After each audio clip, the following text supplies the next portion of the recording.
Hello everyone, it's nice to meet you all. My name is Maria. Some people know me as Elena or Elena. I go by a variety of names, but my full name is Maria Elena Bleakin. Now, I wanted to talk to you a little bit about mindfulness this week. So lovely Carly has very kindly introduced me to as a guest speaker, and to be honest with you, it's my first time doing a video, so I am feeling slightly nervous and slightly awkward perhaps. That's the feelings that are coming up with me, so being totally mindful of what is happening.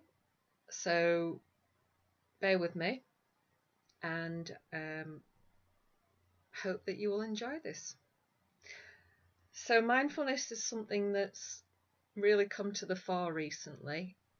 It's been introduced into different companies. It's been introduced as part of GP's practice, where they send people to mindfulness courses to help them with issues such as stress or anxiety. Just bear with me a minute. The phone's making noises. Let's turn it down. Okay, sorry about that. And so it's been introduced in a variety of settings. But what is it exactly is mindfulness, and why has it been introduced? Well, mindfulness, if you can imagine, when our brain starts thinking, it usually starts to create thoughts in our mind, which sometimes get bigger and bigger. And these thoughts can stem from an experience we might have just had. It could be an experience with someone when we've walked down the street and we've passed them, and perhaps they've not said hello when you said hello. So that's an experience, and it can create a feeling in your body.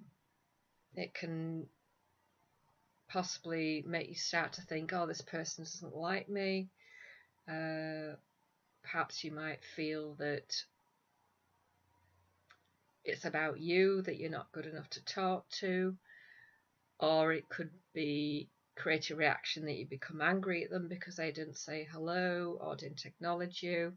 It can even go through to fears of feeling rejected and abandoned because you haven't had the acknowledgement when you have put yourself out there.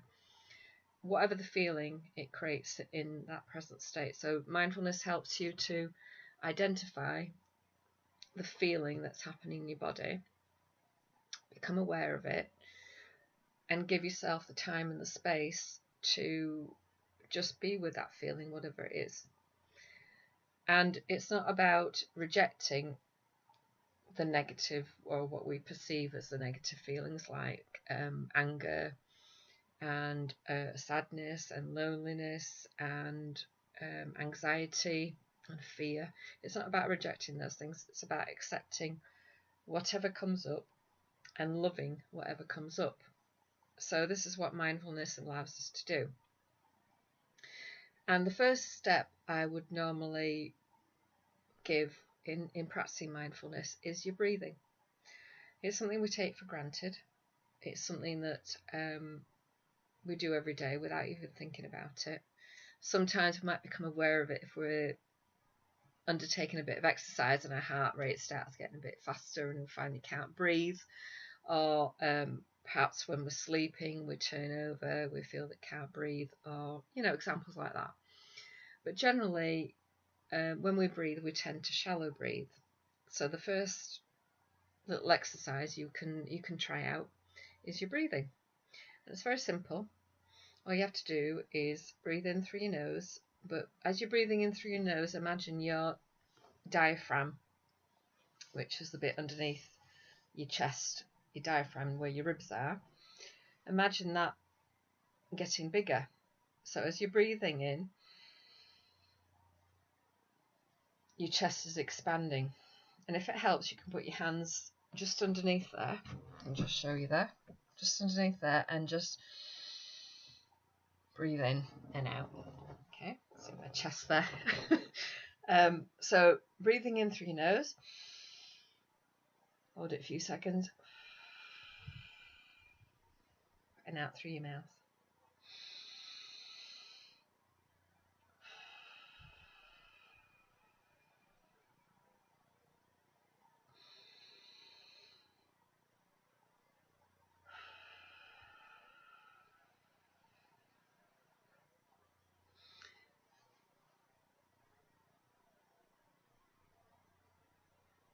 And just allowing yourself to sit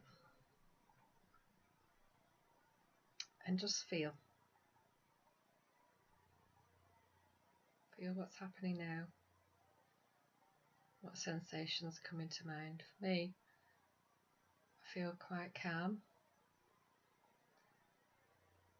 I feel in the moment. I've got a bit of butterflies just underneath,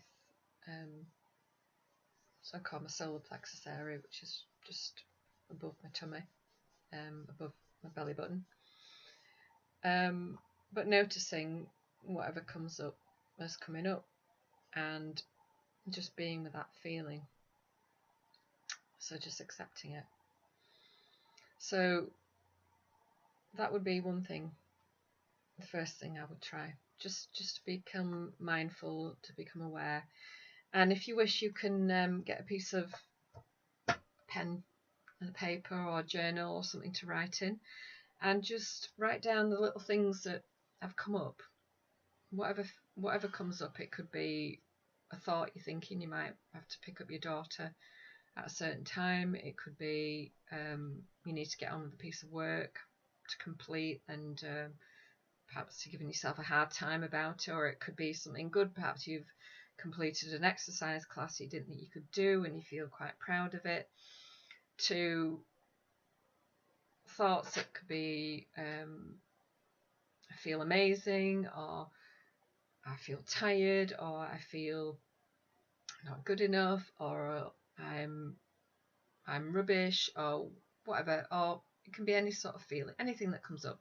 So just take 5 minutes and just scribble a few things down on a bit of paper. But whilst you're doing this, and I think it's a little bit like the mind dump, it's just about allowing what's coming up to come up. So that would be the first thing that I would try with mindfulness. So just being mindful. Being mindful is being in the here and now. And very often when we get stressful thoughts and feelings, it's often because we are either living in the past or we're living in the future. So when we're living in the past, we start to have thoughts of, oh, I wish I could have done that better, or this happened and it's my fault. I mean, I'm saying a lot of negative stuff here, but it's just what's coming to mind. So whatever comes to mind. But every time we're living in the past, we have no control of that. We have no control over what happens in our past, because that's already happened. It's shaped us into who we are today.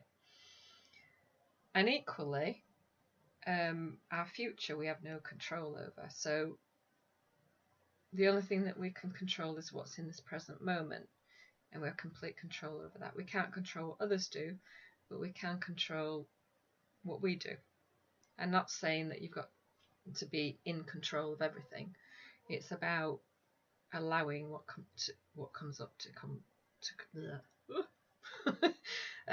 allowing whatever comes up to come up. So it's about being self-aware. It's also being aware of other people. And when we start to do this, we feel a sense of, first thing is calmness. Second thing would probably be clarity. It allows you to think clearer. And we start to respond to situations and other people instead of reacting. Because in a way, mindfulness allows you to just take a pause, take a breath, take a step back, and just connect with your soul purpose, yourself, who you are in essence, and it helps that connection to take place. I hope this is all making sense. Feel free to sort of leave any questions below if it doesn't. But I'm just going to sort of finish off with a little story, which perfectly shows how mindfulness can really radically change your viewpoint. And I'm not afraid to share this at all. Now, some years ago, probably about 10 years ago, I'd have situations that were going on in my life where I would feel quite rejected by other people. Things like friends not wanting to be friends with me, people bad-mouthing me, people ignoring me, and the feelings it would create within me would make me feel powerless. I'd start to think it's something to do with me, it's my fault that I've been rejected, it's something to do with what I've done. And it wasn't always the case. I mean, I'm not saying I'm entirely not to blame, but there were situations that were showing me that I was being rejected. And it would take me weeks and weeks to get over the break in a relationship, because when I formed a relationship with someone, I tend to be quite loyal. I tend to forge quite a deep friendship or relationship with them. So not in a way getting attached, but I like to get to know who the person is, and likewise I share quite intimate and personal things about myself.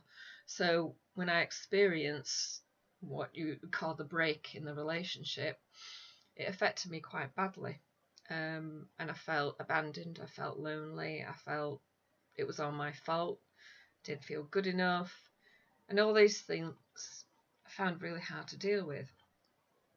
So I was quite proud of myself recently, actually, because I started approaching things differently and just noticing what happened.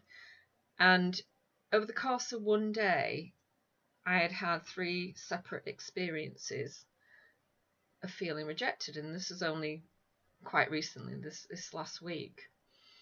But the last one was from a friend who I'd known for about 4 or 5 years.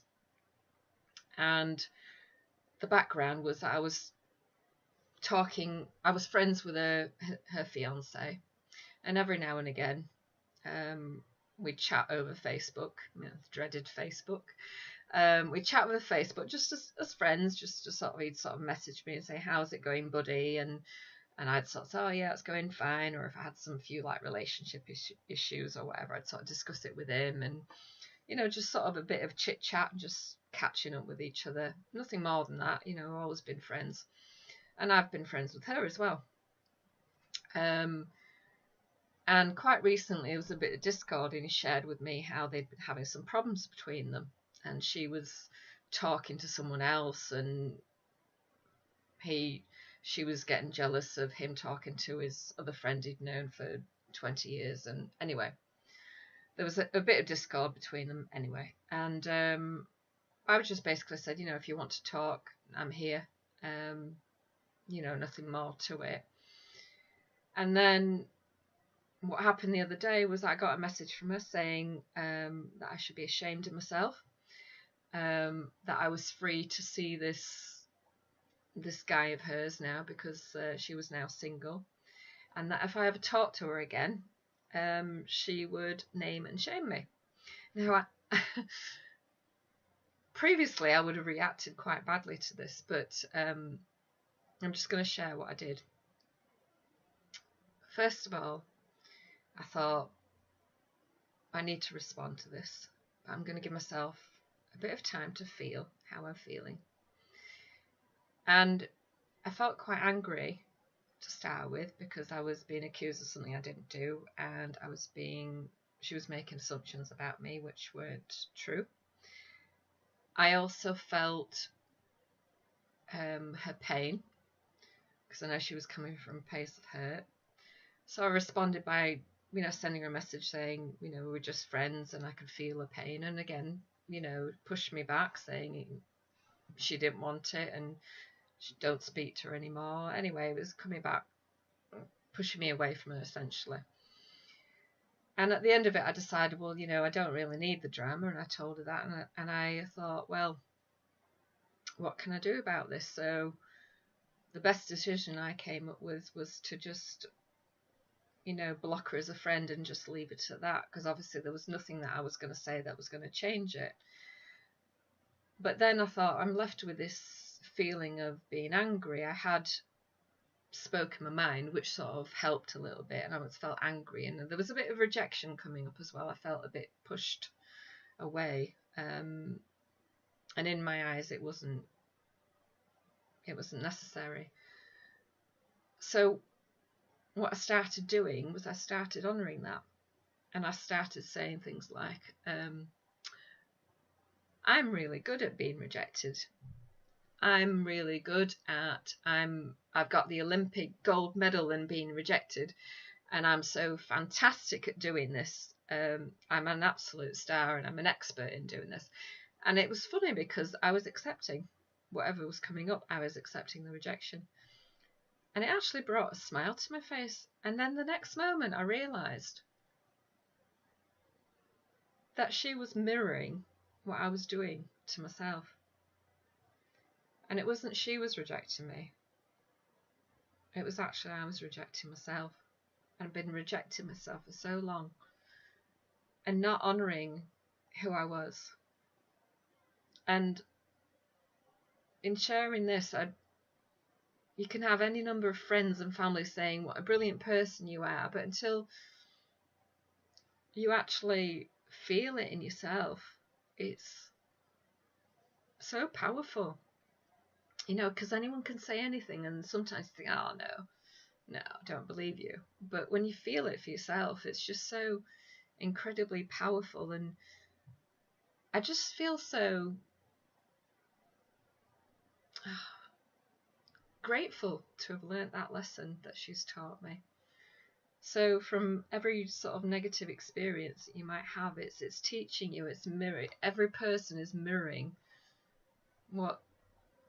that there's a lesson inside of you that you need to learn. So I'm going to finish off this video. I hope you found it useful. And being mindful can apply to anything. It can apply to situations around relationships, situations around your income, around how confident you feel with yourself, or even around your health. And on the Wednesday, I'm going to be setting you all a challenge. So I look forward to speaking to you all then. And I wish you all a very, very happy bank holiday, which it is today. And look forward to seeing you on the Wednesday. Okay, take care. Look after yourself. Bye.